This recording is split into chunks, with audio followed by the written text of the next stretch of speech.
relationship between zeros and coefficients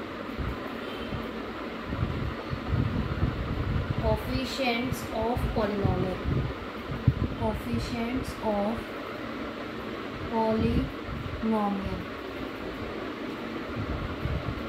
ठीक है। इसमें क्या होता है, हमारे पास एक पॉलिनोमियल है जैसे ax² plus bx plus c, ये कोई पॉलिनोमियल है तो उसके हमने ज़ीरोज़ निकालने हैं और उसके कोफिशिएंट के साथ उसका रिलेशन हमने दिखाना है। तो उसमें क्या करेंगे, हम एक इक्वेशन ले लेते हैं, जनरल इक्वेशन नहीं लेंगे, एक नॉर्मल इक्वेशन ले लेते हैं।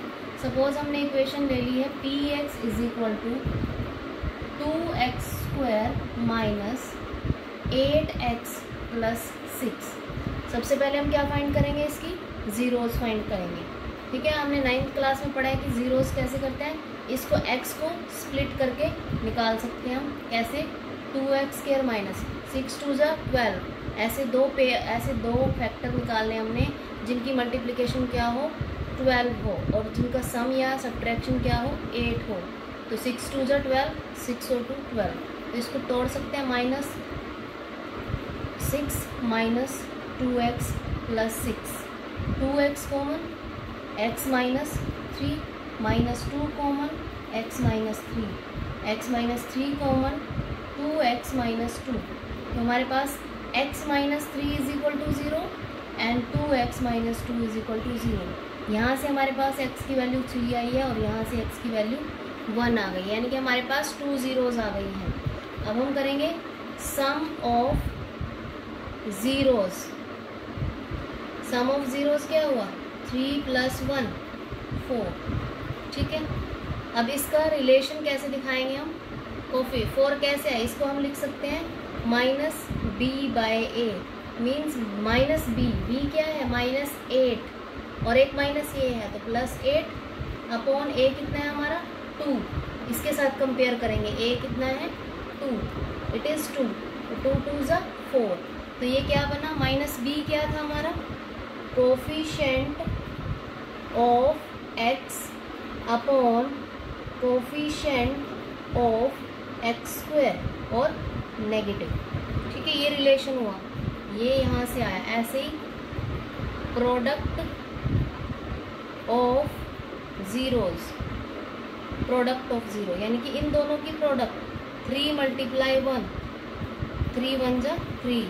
ठीक है, ये क्या आता है, इसको हम स्टैंडर्ड फॉर्म में लिखते हैं c/a।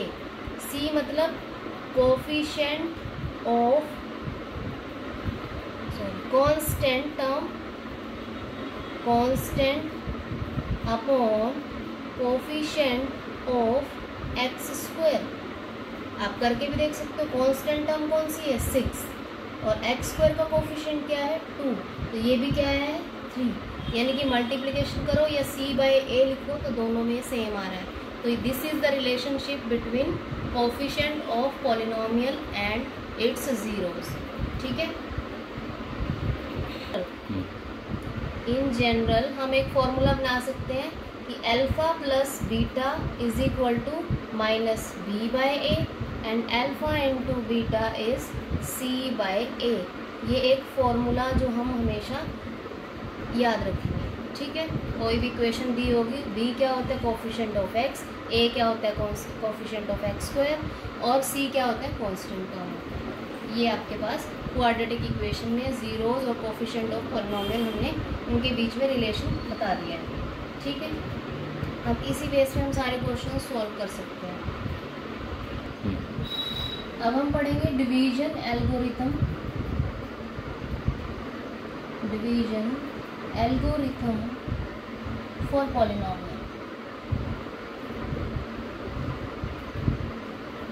पहले तो हमें पता होना चाहिए कि डिवीजन एल्गोरिथम होता क्या है। डिवीजन एल्गोरिथम मतलब हम किसी भी कोई हमें 2 पॉलिनोमियल्स दी हुई होंगी, हम उनको डिवाइड करेंगे। कैसे डिवाइड करेंगे, सबसे पहले जैसे हम छोटी क्लासेस में हम ऐसे डिवाइड करते थे। ऐसे मान लो हमने 9 को डिवाइड करना है 2 से, 2 4 ज़ा 8, ये बात। तो हम इसको क्या बोलते थे, इट इज़ डिविडेंड। डिविडेंड मतलब भाजक, भाज्य, ठीक है, ये है हमारा भाज्य हिंदी में। और इसको बोलते थे हम, इसको बोलते हैं हम डिवाइज़र। डिवाइज़र मतलब भाजक, जो भाग करेगा। और ये हमारा क्या होता है, रिमाइंडर, ये होता है रिमाइंडर, इसको बोलते हैं शेषफल, ठीक है। और ये क्या होता है, इसको बोलते हैं क्वोशिएंट। क्वोशिएंट को बोलते हैं, क्वोशिएंट मतलब भागफल हिंदी में, ठीक है। ये तो एक छोटा सा एग्जाम्पल था। अब डिवीजन एल्गोरिथम को हम कैसे रिप्रेजेंट करेंगे, जैसे हमें दिया होता है इसको ऐसे, इट इज़ px, ये हमारा gx, ठीक है। और इसको लिखते हैं हम qx, और जो यहाँ पर आएगा उसको बोलेंगे हम rx या स्मॉल rx, ठीक है। तो डिवीजन एल्गोरिथम क्या हुआ, डिवीजन एल्गोरिथम क्या होता है, px कैसे आएगा, जब हम gx को qx से मल्टीप्लाई करके उसमें rx ऐड करेंगे। आप करके भी देख सकते हो इन जनरल। इसी एग्जांपल को ले लो, एक जो है यहाँ पर px कितना है हमारा 9 है, gx कितना है 2, और qx कितना है 4, और रिमाइंडर क्या है 1। तो 4 2 ज़ा 8 + 1 9, 9 = 9। ये वेरीफाई भी हो गया आपका, ठीक है। तो ये हमारा क्या है, डिवीजन एल्गोरिथम। अब इसके बेस पे हम कुछ क्वेश्चंस करेंगे, जो क्वेश्चंस इस प्रकार हैं।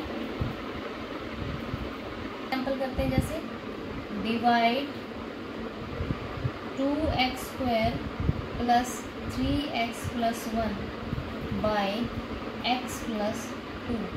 दिस इज आवर px और दिस इज आवर gx। अब हम इसको डिवाइड कर देते हैं। px को हमने अंदर लिखना है और x + 2। अब हमने यहाँ पर 2x² बनाना है, तो कैसे आएगा, एक x चाहिए और एक 2 चाहिए।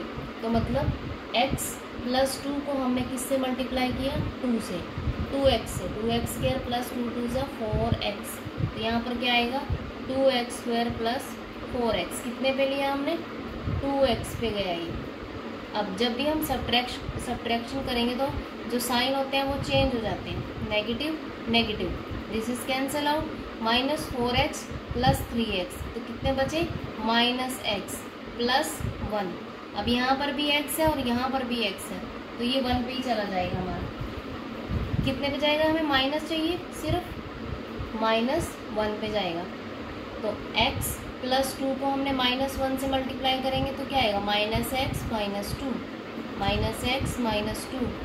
ये नेगेटिव का पॉजिटिव, ठीक है। 2 + 1 3। तो हमारे पास जो आया है डिवीजन एल्गोरिथम। कैसे लिखेंगे डिवीजन एल्गोरिथम को, हम इसको रिप्रेजेंट कर सकते हैं ऐसे कि 2x² + 3x + 1 = gx यानी कि x + 2, qx यानी कि 2x - 1 plus remainder. This is the division algorithm. और इसी के बेस पे हम सभी क्वेश्चंस कर सकते हैं। इसको ऐसे भी लिख सकते हैं हम, dividend = divisor quotient multiply quotient plus remainder, that is division algorithm. और इसी बेस पे हम आगे और क्वेश्चंस भी कर सकते हैं। इतना ही था इस चैप्टर में, ये चैप्टर अब फिनिश हो चुका। Please like, share, subscribe if you want more videos.